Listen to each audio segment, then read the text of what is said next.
Hello everyone, I hope that you're all doing well. This is me Sayyid Shujatullah. Welcome to Iqra IAS Current Affairs channel को subscribe करिए और hit the bell icon so that जब भी मैं video upload करूंगा आपको notification मिल जाएगा।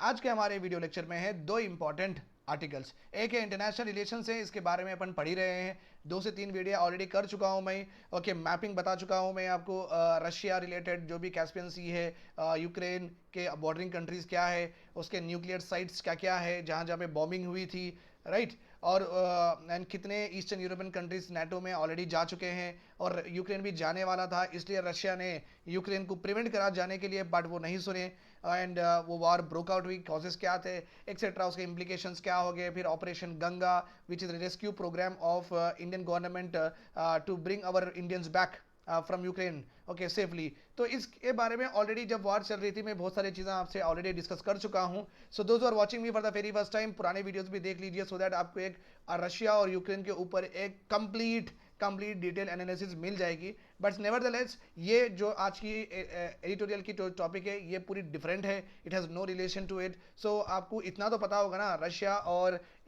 Ukraine की वॉर चल रही है, अगर आपको इतना पता है तो that is more than enough. Next अपना जो आर्टिकल है वो आर्टिकल रिलेटेड है पॉलिटी और गवर्नेंस से, और ये है related to criminal justice system में रिफॉर्म लाना है। ओके, आजकल ये टॉपिक बहुत इमर्जिंग है। गवर्नमेंट क्रिमिनल जस्टिस में मीन्स जो भी अगर क्राइम करता है वो इन्वेस्टिगेशन रिलेशंस, वो justice delivery system, accessibility to the justice delivery system to the poor people etcetera. तो इसमें गवर्नमेंट कुछ रिफॉर्म लाना चाहती है, इसमें कुछ बदलाव लाना चाहती है। ओके, गवर्नमेंट ये करना चाहती है एंड उससे पहले ही एक्सपर्ट्स के ओपिनियन आ गए कहाँ पे इनको एक्चुअली देखना चाहिए। सो हम क्रिमिनल जस्टिस सिस्टम में रिफॉर्म तो गवर्नमेंट लाई नहीं है अभी तक, तो we are not discussing about it, but हम ये तो डेफिनेटली डिस्कस करेंगे कि इसमें चैलेंजेस क्या है। अभी क्रिमिनल जस्टिस में चैलेंजेस क्या है। क्रिमिनल जस्टिस का मतलब होता है कि कोई गुनहगार ओके को किस तरीके से ओके पनिशमेंट दी जाती है, और जो गुनाह नहीं करता है, जो भी डिस्प्यूट होता है दो पार्टीज में, और जो गिल्टी नहीं है, जो गिल्टी है, उसके रिलेटेड जो भी प्रोसीजर्स होते हैं, जो भी पुलिस का रोल होता है, इन्वेस्टिगेशन एजेंसीज का रोल होता है, उसके बाद में कस्टडी का रोल होता है, उसके बाद में इम्प्रिजनमेंट का रोल होता है। तो ये पूरी चीज़ों में बदलाव लाना चाहती है गवर्नमेंट। तो इसके बारे में ऑलरेडी आजकल आ ही रहे हैं न्यूज़। सो आगे जाके ये क्रिमिनल जस्टिस रिफॉर्म में आप और भी आर्टिकल्स देखेंगे, ठीक है। Let us go ahead. अभी हम पढ़ेंगे इंटरनेशनल रिलेशंस का। रशिया का इन्वेजन हुआ यूक्रेन पे, और ये इन्वेजन इंडिया को किस तरीके से हार्म करेगा हम ये पढ़ेंगे फर्स्ट ऑफ ऑल, ठीक है।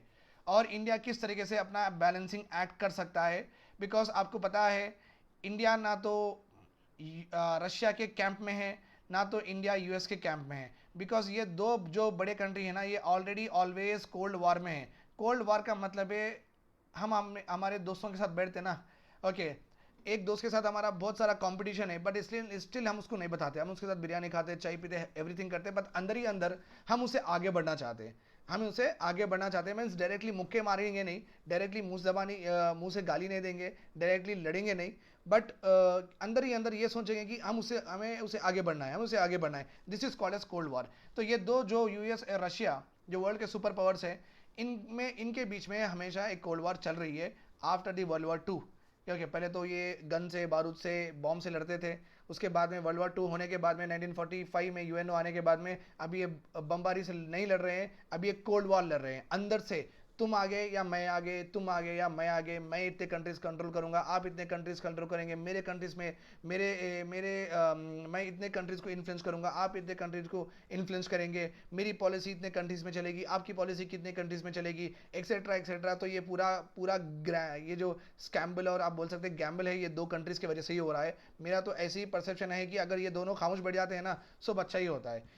यूएस आएगा, इराक के ऊपर इन्वेजन करेगा, फिर अफगानिस्तान के ऊपर इन्वेजन करेगा, जब रशिया देखते रहेगा, फिर रशिया आएगा, फिर यूक्रेन के ऊपर इन्वेजन करेगा, यूएस देखते रहेगा, फिर चाइना आएगा, ताइवान के ऊपर करेगा तो यूएस देखते रहेगा, इंडिया के एग्रेशन करेगा तो सब दो रशिया और यूएस दोनों मिलकर देखते रहेंगे। तो बेसिकली ऐसा परसेप्शन होता है कि वर्ल्ड पावर्स ये इंटेंशनली करते हैं ओके, कि इनको क्या है मालूम, एक कंट्री को कब्जा करना है, उनके रिसोर्सेज पूरे ले लेना है। जस्ट लाइक थैनोस कैसा करता है, थैनोस पता है ना। तो वो पूरे कंट्री, पूरे दुनिया में, पूरे यूनिवर्स में पॉपुलेशन ज़्यादा होने की वजह से वो आधी पॉपुलेशन तबाह करना चाहता था। बट आप तो बहुत सारे हॉलीवुड मूवीज़ देखे होंगे, उसमें आपको पता है कि प्लैनेट को ऑब्जर्व करके एक प्लैनेट बड़ा होता है, राइट। तो ऐसे स्टार वर्ल्ड, ऐसे कुछ मूवीज़ में ये सब होता है। तो मुझे ऐसा दिखता है कि ये यूएस, रशिया, चाइना, इनके पास जब रिसोर्सेज कम हो जाते हैं, ये एक कंट्री में कुछ ना कुछ प्रॉब्लम ढूंढ लेते हैं, ये एटोक्रेसी बोल के ढूंढ लेते हैं, या उनकी नेशनल सिक्योरिटी बोल के ढूंढ लेते हैं, कुछ ना कुछ प्रॉब्लम्स ढूंढ लेते हैं, ढूंढ लेके वो कंट्री पे इन्वेस्ट करते हैं, वो कंट्री पे इन्वेस्ट करके इनकी मिलिट्री भेजते हैं, फिर वहाँ पे ओपीएम रहो, वहाँ पे गैस रहो, वहाँ पे पेट्रोल रहो, वहाँ के फिर उनकी फंडिंग पूरी शुरू होती है, उनके लोगों को पूरा वो सस्टेन करती है, वो पर्टिकुलर कंट्री 10-15 साल वो कंट्री में रहेंगे, खाएंगे पीएंगे मजे करेंगे, उसके बाद में नहीं भाई हमारे से नहीं हो रहा बोल के चले जाएंगे। That is what USA also have done, right. With regard to Afghanistan, terror खत्म हुआ नहीं हुआ, तालिबान उड़ी नहीं उड़ी, तालिबान कहाँ से उड़ी, तालिबान तो ऑब्वियस इतनी बड़ी फिर से बड़ी माइटी होके फिर जाके वो तो प्रेसिडेंट पैलेस में AK-47 लेके बैठे हैं। सो इस तरीके से जनरली वर्ल्ड पॉलिटिक्स में ये जो अंडरलाइंग जो वर्ल्ड पावर्स का, जो बड़े बड़े कंट्रीज का, सुपर पावर्स का जो भी माइंडसेट है, मुझे तो ऐसा लगता है कि ये एक बना बनाया एक मस्त खेल है, ये खेलते रहते हैं, ख़त्म। ओके, कंट्रीज पे कब्जा करो, रिसोर्सेज लो, एंजॉय करो, बस देखते रहो, राइट। लेट अस सी इंडिया को क्या क्या प्रॉब्लम्स हो जाएंगे। ओके, रशिया के जो बॉम्बर्स है, एयरक्राफ्ट से, ये जो भी टैंक से जो बॉम्ब कर रहे हैं यूक्रेन के साइड्स पे, उसमें से वो एक पर्टिकुलर प्लेस को टारगेट करे हैं, दैट इज कॉल्ड एज जोरिया मास्प्रोक्ट। जोरिया मास्प्रोक्ट, ये क्यों इंपॉर्टेंट है इंडिया के लिए? ये इसलिए इंपॉर्टेंट है, इंडिया के जो नेवल वेजल्स हैं, जो नेवी के जो डिस्ट्रॉयर्स है, फ्रिगेट्स है, जो शिप्स है इंडिया के, यहाँ से उनको गैस आती थी वो शिप से, और ये जो गैस के जो टर्बाइंस थे, turbines are nothing but engines, ये टर्बाइंस रशिया में जाते थे, और रशिया वाले यूक्रेन में बनाए गए टर्बाइंस रशिया वाले लेके वारशिप्स में इंटीग्रेट करते थे और इंडिया को एक रेडीमेड शिप देते थे।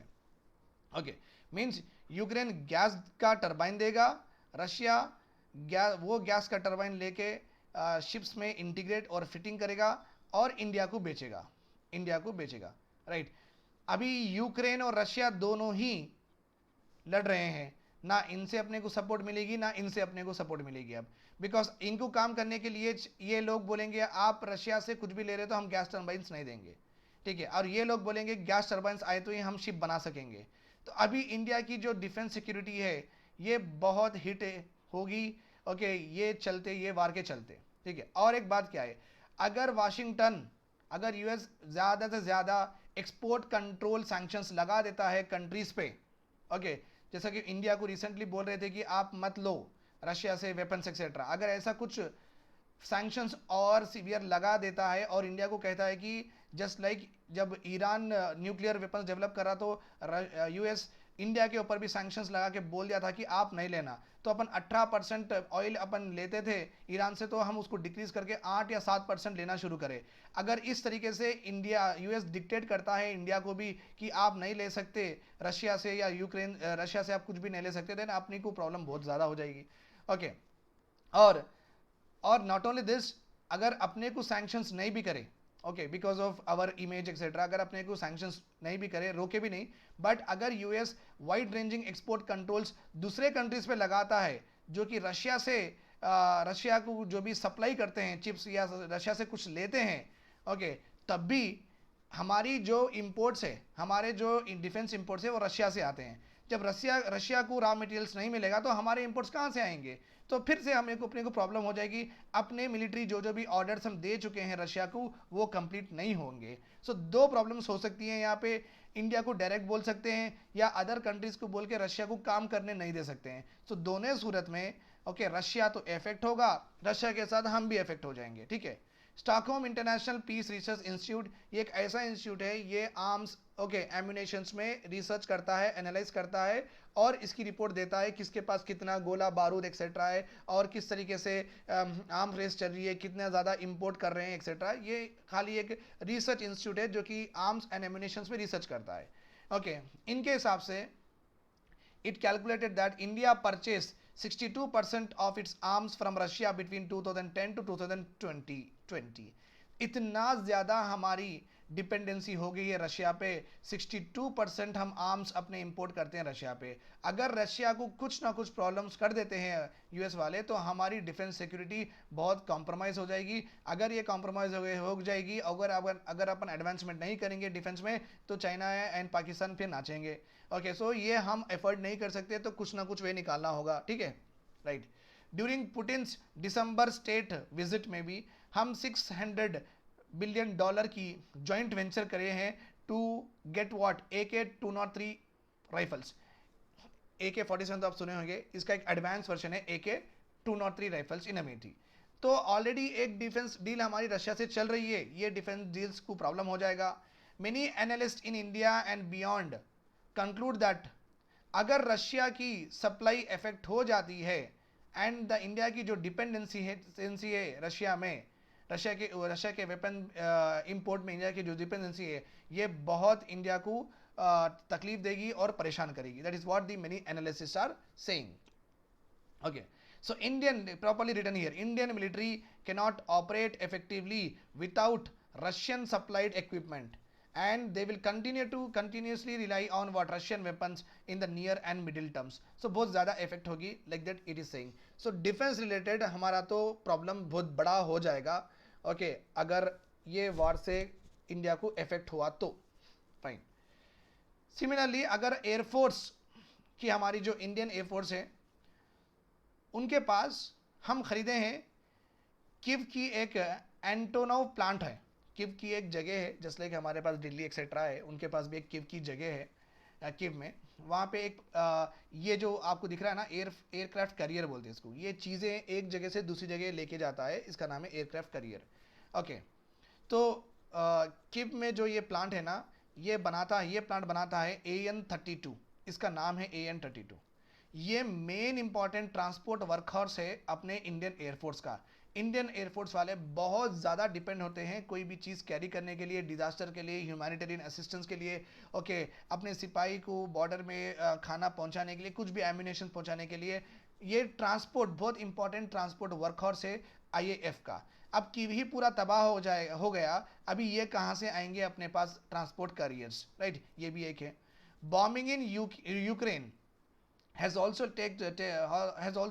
will also increase global hunger crisis to a levels beyond anything we have seen. Global hunger जो इंडेक्स होता है वो इतना ज़्यादा बढ़ जाएगा because of what? Bombing of Ukraine by Russia. और इंडिया का जो इन्वेस्टमेंट है, एजुकेशन है, यह भी बहुत बड़ा प्रॉब्लम क्रिएट कर देगा अगर ये सिचुएशन जल्दी नॉर्मलाइज नहीं हुई. और एक्सपर्ट ये कहते हैं कि ये 4-5 साल तक तो ऐसे ही चलेगा. तो जिसका पैसा लगा हुआ है, जो बच्चों के एजुकेशन है, इनका क्या. तो इंडिया के पास मेजर चैलेंजेस अभी क्या हुए. एक तो है डिफेंस सिक्योरिटी इंश्योर करना. क्यों इंश्योर करना? बिकॉज इंडिया की डिफेंस रिलायबिलिटी रशिया पे 62% हो गई है. ये पहला पॉइंट पढ़े अपन. सेकंड वन पढ़े कि इंडियन एयरफोर्स का जो मेन इंपॉर्टेंट है, ओके, AN-32 जो पिक्चर में दिख रहा है, इसकी सप्लाई रुक जाएगी बिकॉज इसके ऊपर हमारी रिलायबिलिटी ज़्यादा है. थर्ड क्या है? Global hunger index. बहुत सारे ह्यूमन बीइंग्स, बहुत सारी इंसानियत इंसान वहाँ पे खाने से दूर हो जाएंगे और हंगर के लिए, खाने के लिए तरसेंगे. ओके, ग्लोबल हंगर इंडेक्स बढ़ जाएगा. ओके, ये तीसरा है. चौथा क्या है? इंडिया के जो इन्वेस्टमेंट्स है और इंडिया की जो एजुकेशन वहाँ पे बच्चे पढ़ रहे हैं, इनका क्या. सो बेसिकली इंडिया के पास अभी 4 इंपॉर्टेंट प्रॉब्लम्स है, किस तरीके से इसको सॉल्व करें. That is what India had to look after. अभी तो इंडिया कुछ नहीं कर रही है बिकॉज द वार अभी हो रही है. तो अभी क्या करें समझ में नहीं आ रहा. तो अभी बैठे हैं, बस अभी जवाब देते बैठे हैं कि UN सिक्योरिटी काउंसिल में क्यों एब्सेंट है. ओके, क्योंकि आपको पता है जब भी रशिया के अगेंस्ट रेजोल्यूशन UN में होता है तो इंडिया बस एब्सटेन करता है कि we don't want to vote either in the favour or against Russia, like that. तो हम एब्सटेन कर रहे हैं. तो अभी हम यही जवाबदारी में लगे हुए हैं कि पूरे कंट्रीज़ को, पूरे वर्ल्ड लीडर्स को, कि क्यों आप रशिया के अगेंस्ट वोट नहीं करे. इतने इंसानियत वहाँ पे मर रही है, बच्चे, बूढ़े, औरतें, ये पूरों को तकलीफ हो रही है. फिर आप क्यों खामोश बैठे? बिकॉज ह्यूमैनिटी एट लॉस है and India is keeping numb. Okay, why you are like that. तो हम अभी जवाब देते बैठे कि नहीं, हमें ना यहाँ पे अलाइन होना है ना वहाँ पे अलाइन होना है. So we follow a policy of non alignment movement in the world. Okay, तो और हमारे रशिया से रिलेशंस भी अच्छे रखने हैं अपने को, बिकॉज उनकी ज़्यादा डिपेंडेंसी, उनके पास से ज़्यादा हम इंपोर्ट करते हैं. सो बेसिकली अपना own self interest, national interest को सिक्योर करने के लिए ना हम वोट कर रहे हैं ना अगेंस्ट बोल रहे हैं. सो यही जवाब हम देते देते आ रहे हैं जब से यूक्रेन की वॉर, रशिया यूक्रेन की वॉर शुरू हुई है. But still there is no proper strategy yet propose by the government in order to solve the problems which are there on your slide. ठीक है, राइट. अभी देखिए, प्राइसेस ऑफ कॉर्न जो हम यूक्रेन से लेते थे, corn, sunflower oil, palm and soybean, ये बहुत बढ़ गए हैं। इंडिया के रॉकेटेड इन द मार्केट बढ़ गए हैं। थोड़ा बाहर जाइए, सुपरमार्केट में जाइए, आपको मिल जाएगा कि ये ज़्यादा दाम में बिक रहे हैं। ओके, बट ये सब चीज़ें अपने को अनएक्सपेक्टेड अपॉर्चुनिटी भी दी हैं। रशिया और यूक्रेन के वार से क्या हुआ, Russia actually is considered as world wheat basket. वो तो रशिया वर्ल्ड का ब्रेड बास्केट माना जाता है। ओके, और रशिया ज़्यादा सप्लाई करता है यूक्रेन को वीट। ओके, अब दोनों में लड़ाई हो गई, तो यूक्रेन को सप्लायर चाहिए या नहीं चाहिए, यूक्रेन को सप्लायर चाहिए, तो इंडिया एक सप्लायर बन सकता है यूक्रेन के लिए। ये हमारे पास अपॉर्चुनिटी है। इसका मतलब गवर्नमेंट ऐसे स्कीम्स लेके आना जिसमें वीट का प्रोडक्शन प्रमोट हो, ओके, और फार्मर्स वीट ज़्यादा ग्रो करें। उससे क्या होगा, यूक्रेन में हम सप्लाई कर सकते हैं। ये एक अपॉर्चुनिटी क्रिएट हुई है, but this is a very very negligible thing that we have to talk about. ये उससे खास बात नहीं है, बट ये खास बात है कि corn, sunflower oil, palm and soybean ये पूरे इंक्रीज हो गए हैं। तो इंडिया में ऑलरेडी हम इन्फ्लेशन देख रहे हैं with regard to food items. Inflation आप समझ सकते हैं नथिंग बट ए टैक्स ही है। अगर गवर्नमेंट इन्फ्लेशन कंट्रोल नहीं करती है, ये नथिंग बट ए टैक्स की तरह ही काम करता है, क्योंकि ये बर्डन ही है कंज्यूमर के ऊपर, राइट। उसके ऊपर आपको पता है पेट्रोलियम के प्राइसेस $110 बैरल हो गए हैं। गवर्नमेंट इसके ऊपर भी कुछ ना कुछ करना चाहिए। गवर्नमेंट का बजट क्या है, गवर्नमेंट के according to budget estimate of government ये सोची थी कि बैरल होगा 70-75 रुपये पर बैरल होगा, डॉलर बैरल होगा, बट ये 110 डॉलर पर बैरल बिक रहा है। तो यहाँ पे पेट्रोल के भी प्रॉब्लम्स आ गए हैं। ऑलरेडी कोविड की वजह से जो सप्लाई चेन जहाँ जहाँ से भी कनेक्ट करते हुए चीज़ें आती थी, ओके, वीट रो, राइस रो, इलेक्ट्रॉनिक्स रो, कुछ भी दूर दूर से जो भी चीज़ें सप्लाई आती थी, थोड़े कंट्रीज़ में कोविड अभी चल रहा है। आपको पता है रिसेंटली एक हफ्ता या 4 दिन पहले चाइना में फिर से लॉकडाउन हो रहा है। फिर वहाँ पे और एक नया वायरस आ गया करते, फिर उसमें ट्रांसमिशन भी रेट ज़्यादा है, तो एक्सेट्रा। तो अभी भी कोविड से चीज़ें नॉर्मलाइज नहीं हुई है। Okay, already supply chain, already world की सप्लाई चेन जहाँ जहाँ से रॉ मटेरियल्स जाना, फिर वहाँ पे इंडस्ट्रीज़ में जाके वो फिनिश गुड्स बनना, फिनिश गुड्स बढ़ के फिर वापस कंट्रीज़ में वो सेल होना, तो ये जो इसको बोलते हैं सप्लाई चेन, ये सप्लाई चेन अभी ठीक नहीं हुई है। ये भी एक प्रॉब्लम चल रही है। ओके, इसके चलते इंडियन इकोनॉमी भी उतना खास नहीं कर रही है, because UNCTAD, okay, United Nation, okay, trade and development council, okay, United Nation trade and development council, इनका भी ये मानना है कि इंडिया की जो economic growth actually this year, अभी मार्च 31 में ये ईयर हो जाएगा ना, 2021 टू 2022, ठीक है, ये ईयर में एक्चुअली प्रोजेक्टेड इकोनॉमिक ग्रोथ थी, अपनी जीडीपी ग्रोथ थी 6.7%, बट अभी वो डिक्रीज करके 4.6% कर दिए हैं। तो यहाँ पे आप देख सकते हैं कि जीडीपी कम होने का मतलब है आउटपुट कम होना, आउटपुट कम होने का मतलब है प्रोडक्शन कम होना, प्रोडक्शन कम होने का मतलब है सप्लाई कम होना, सप्लाई कम होती फिर डिमांड तो होती रहेंगी, लोग तो मरेंगे नहीं, तो सप्लाई तो कम होगी, तो डिमांड तो वैसी ही रहेगी, तो यहाँ पे इन्फ्लेशन आएगा। सो जीडीपी के वजह से भी इन्फ्लेशन देखा जाएगा, and apart from that Ukraine के वजह से और पेट्रोल के वजह से भी इन्फ्लेशन देखा जाएगा। सो आगे जाके आपको इतने इन्फ्लेटेड प्राइसेस में चीज़ें मिलेंगे, तो एक गरीब आदमी को फूड ग्रेन्स रहो, ये छोटे छोटे जो भी बेसिक नेसेसिटीज़ हो, वो खरीदने के लिए बहुत प्रॉब्लम हो जाएगी। So government should proactively take some measures in order to compensate these inflationary effects, okay, that we are experiencing because of what Russia and Ukraine war. So ये गवर्नमेंट को करना चाहिए, और शायद पॉलिसीज भी कर रहे हैं, but still this no proper policy has come out, let us wait and watch, ठीक है, फाइन। थोड़ा इंडिकेशन ऑफ प्रोग्रेस हो रहा है, but I don't think so that ये प्रोग्रेस इतना खास रहेगा कि ये पूरे सिचुएशंस अभी ये दो ऑलरेडी ये स्लाइड पे हम 8 से 9 प्रॉब्लम्स देख चुके हैं ऑलरेडी। ओके, किस तरीके से यूक्रेन और रशिया की वार अपने को इम्पैक्ट करेगी, पेट्रोल पे इम्पैक्ट करेगी, सप्लाई चेन ऑलरेडी गया है, ओके, एंड इकोनॉमी इम्पैक्ट होगी, डिफेंस इम्पैक्ट होगा, इन्वेस्टमेंट इम्पैक्ट होगा, बच्चों की पढ़ाई भी इम्पैक्ट होगी। तो इतने पूरे अपने इश्यूज है with regard to Russia Ukraine war. तो थोड़ा बहुत इंडिकेशन ऑफ प्रोग्रेस हो रहा है।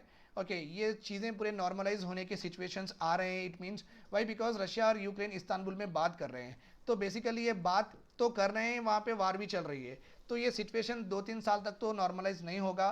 तो फिर 2-3 साल तक तो हमें इस तरीके से तो खाली तो नहीं बैठेंगे ना, right. Russia is promising to reduce military operations, okay, in this meeting, और यूक्रेन इज़ प्रॉमिसिंग कि हम ज्वाइन नहीं करेंगे नाटो भी।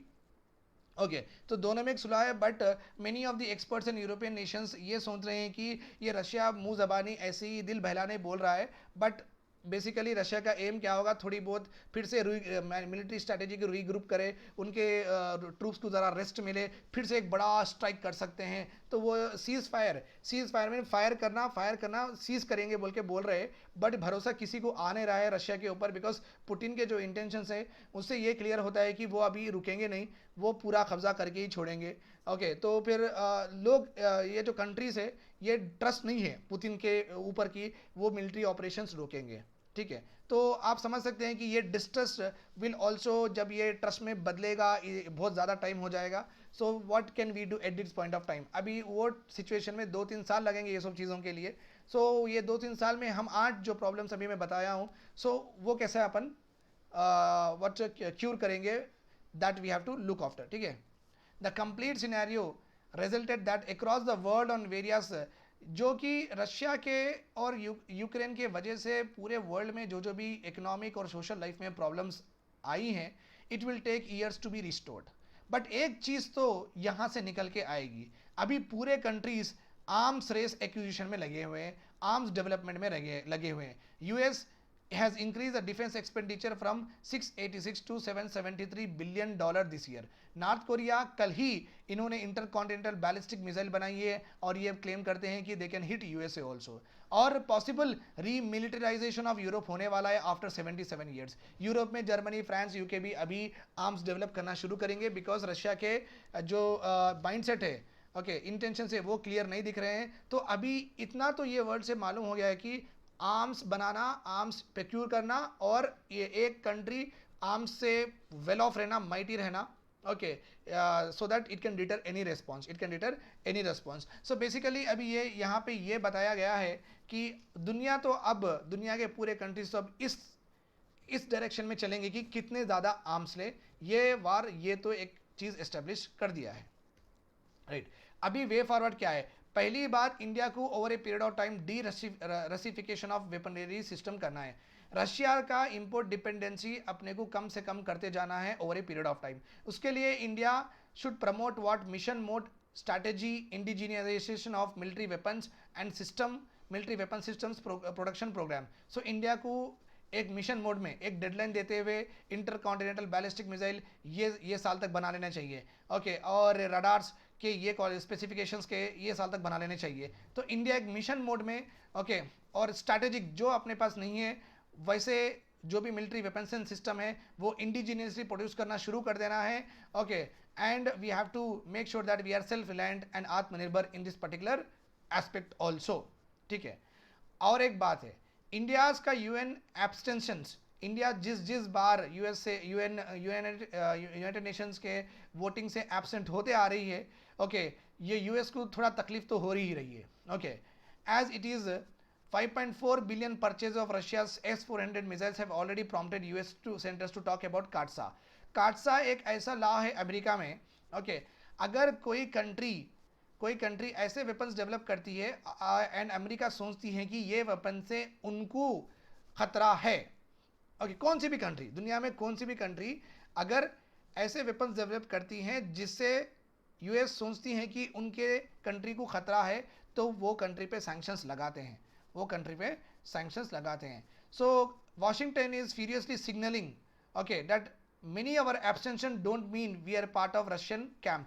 तो हम वाशिंगटन को ये बोल ही रहे हैं कंटिन्यूसली, इंडिया जवाब देते जा रही है कि देखिए हम यूएन के जो भी वोटिंग से हम जो अगेंस्ट वोट नहीं कर रहे हैं रशिया के, इसका मतलब ये नहीं हम रशिया के कैंप में हैं।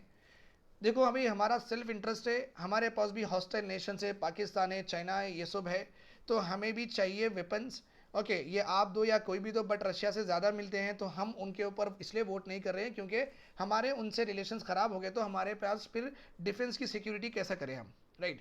तो हम ये जवाब देते जा रहे हैं वाशिंगटन को, हम उनके कैंप में नहीं हैं, ओके, बट ऑलरेडी यूएस में उनके जो सेनेटर्स हैं, उनके जो पार्लियामेंटेरियंस हैं, वो काटसा के बारे में बात ही कर रहे हैं। सो काटसा अगर इंडिया पे लग गया तो बहुत बहुत बड़ी मुश्किल हो जाएगी इंडिया के ऊपर। फॉर्चुनेटली ये नहीं होगा, एक्सपर्ट्स बोल रहे हैं, because we are still a part of crucial Quad member. आपको पता है क्वाड में जापान है, यूएसए, इंडिया है, ऑस्ट्रेलिया है। क्वाड में ये 4 कंट्रीज है। अगर चाइना को एशिया में कंट्रोल करना है तो सबसे बड़ी पावर रहेगी इंडिया की ही। ओके क्योंकि इंडिया के पास वो समुद्र भी है, फिर वो छोटे छोटे नेशंस के ऊपर अपना इन्फ्लुएंस भी है। ठीक है, तो चाइना को अगर ये south Asia, south east Asian Nations को में अगर कंट्रोल करना है तो इंडिया से प्रॉपरली फोर्स करना है, क्योंकि यूएस तो रशिया से बात नहीं करेगा, क्योंकि उनकी जन्मों जन्म की वो दुश्मनी पड़ी हुई है। तो रशिया को, चाइना को कंट्रोल करना मतलब है या तो रशिया से कंट्रोल करिए या तो चाइना से कंट्रोल करिए, बिकॉज ये 2 पावरफुल कंट्रीज हैं।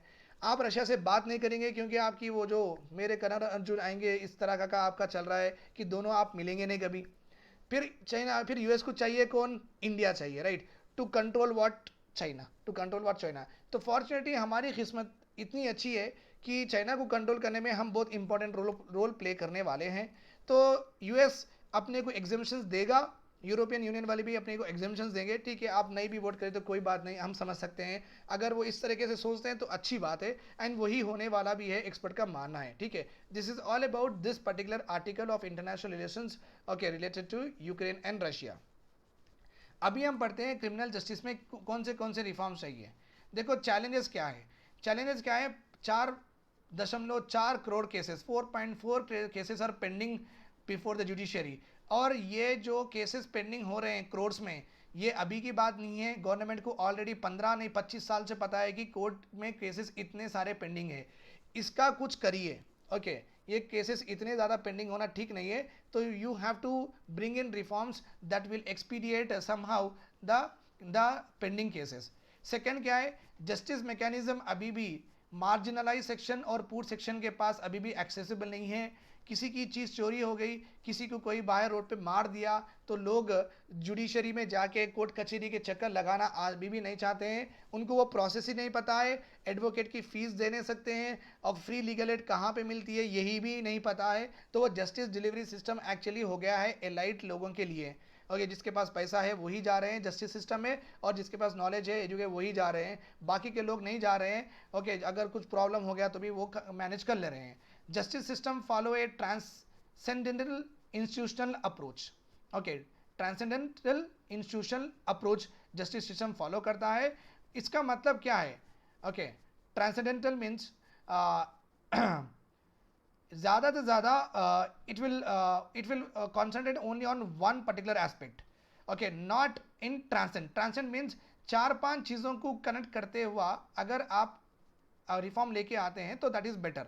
ओके, सो बट गवर्नमेंट की हमेशा एक मेंटल प्रोसेस रही है कि वो इंस्टीट्यूशन को बिल्ड करते हैं, मीन जुडिशरी को किस तरीके से और अच्छा करे, और अच्छा करे, अंदर से पूरे काम करते हैं। बट जुडिशरी की capacity with regard to people कितनी ज़्यादा है ये नहीं देखते हैं। ओके, कैपेसिटी बिल्डिंग नहीं करते हैं जिससे लोगों को फायदा हो, बट इंस्टीट्यूशनल रिफॉर्म से लेके आते हैं कि जुडिशरी को किस तरीके से अच्छा करें।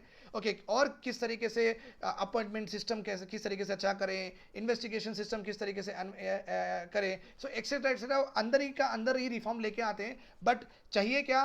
कंज्यूमर सिटीजन्स के लिए आप किस तरीके से रिफॉर्म्स लेके आ रहे हैं, किस तरीके से वो आपका जस्टिस सिस्टम यूज़ करें, आप वो लेके आना चाहिए, वो नहीं हो रहा है। Third, the problem of abuse of power by the police.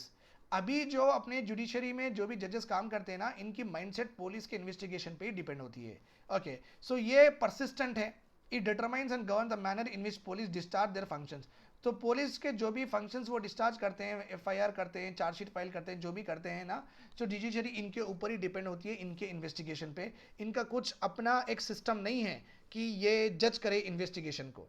Okay, नहीं है ये सिस्टम। ये सिस्टम भी बनाना है जिससे लोगों को ट्रस्ट होगा जुडिशरी सिस्टम पे।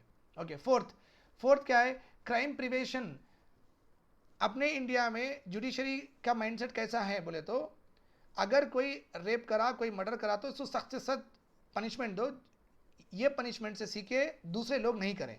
तो क्राइम प्रिवेंशन इंडिया में सबसे इंपॉर्टेंट एस्पेक्ट हो गया है। But according to empirical evidences से ये मालूम हुआ कि इस तरीके से क्राइम प्रिवेंट नहीं होता है, ना कोसी कंट्री में भी 100% क्राइम प्रिवेंशन हुआ है।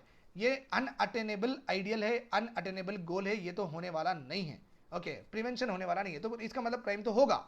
Okay, so it is learned from the various research studies that higher punishment has little impact on lowering crime rates. Crime rates कुछ कम नहीं हुए हैं।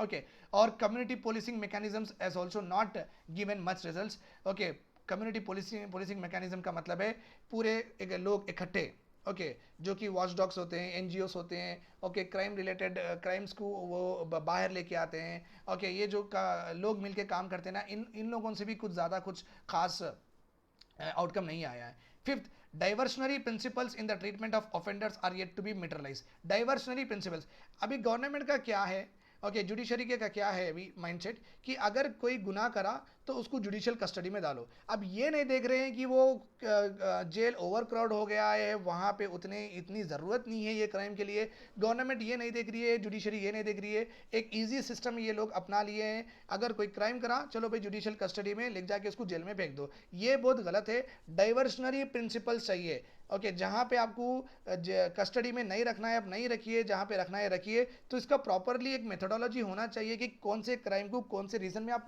कस्टडी दे रहे हैं, कौन से क्राइम को कौन से रीजंस पे आप कस्टडी नहीं दे सकते हैं. This is also important. So overcrowding of prisons, custodial punishments are seen by the government as a more effective measure to tackle what criminals. So इस तरीके से काम नहीं होगा.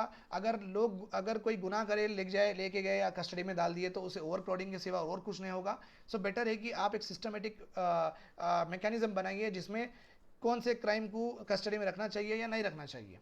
Six, there is a dearth of reliable state sponsored data collection maintenance and analysis mechanism. किस तरीके से अपना जस्टिस सिस्टम काम कर रहा है, किस तरीके से क्रिमिनल काम कर रहे हैं, उनके माइंडसेट क्या है, कॉजेज क्या है, ओके, और जस्टिस कितने दिन में मिल रही है, चोरी के केस में कितने दिन में जस्टिस मिल रही है, लैंड डिस्प्यूट में कितने दिन में जस्टिस मिल रही है. तो ये जस्टिस डिलीवरी और क्राइम का जो डेटा है ये फार फ्रॉम एक्सपेक्टेशन है, ना तो प्रॉपर एक्यूरेट डेटा है ना कुछ नहीं है. सो गवर्नमेंट इसमें भी रिफॉर्म लेना चाहिए कि डेटा कलेक्शन, मेंटेनेंस और एनालिसिस मैकेनिज्म्स भी गवर्नमेंट को लेके आना चाहिए. उससे गवर्नमेंट को आगे जाके अच्छे से पॉलिसीज बनाने के लिए हेल्प होती है. Right, this is all about this 2 article. I hope that this is all clear. Thanks a lot for watching to me. Please share to all of your friends. Bye bye, take care, have a nice day ahead.